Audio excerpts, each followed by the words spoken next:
जा बैजू के नगरी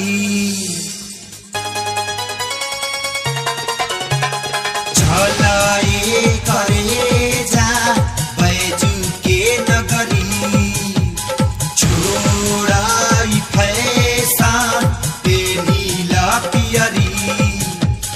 हमरा खानी दुल्हा पैबू हो जैबू मगन चल चला तू कला भोला के दर्शन चल चला तू कला भोला के दर्शन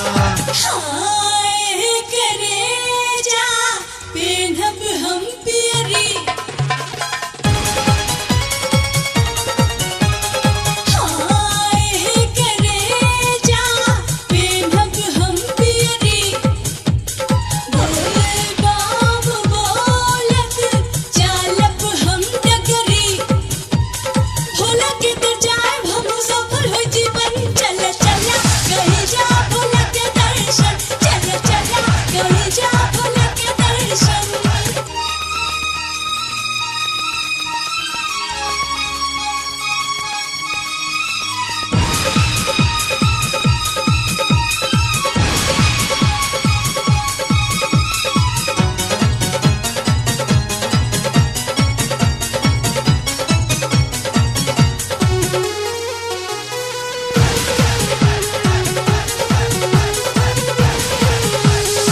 सावन में भोला के लागे अदालत उहे का सब कर करी ले वकालत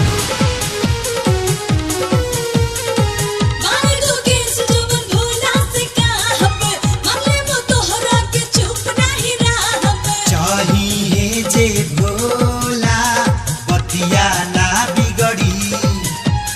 करी है जे कृपा हो जाई डिग्री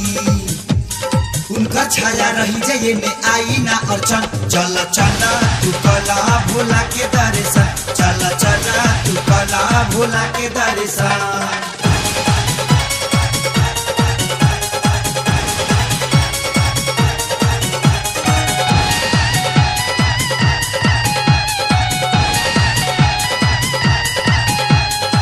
जलवा चढ़ई बुझे एक लोटा फुलाहा मंजोगे अपना तू पाले बुदुलाहा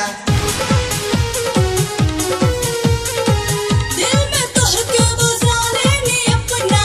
तोहरा सिवा नाही दोसर बस अपना बाबा चरण में माथा देहब रगड़ी खाई बकीरिया साथ नहीं बिछड़ी जिंदगी भर हम तहरे रह देता नहीं बचन चल चला तू कला भोला के दर्शन चल चला तू कला भोला के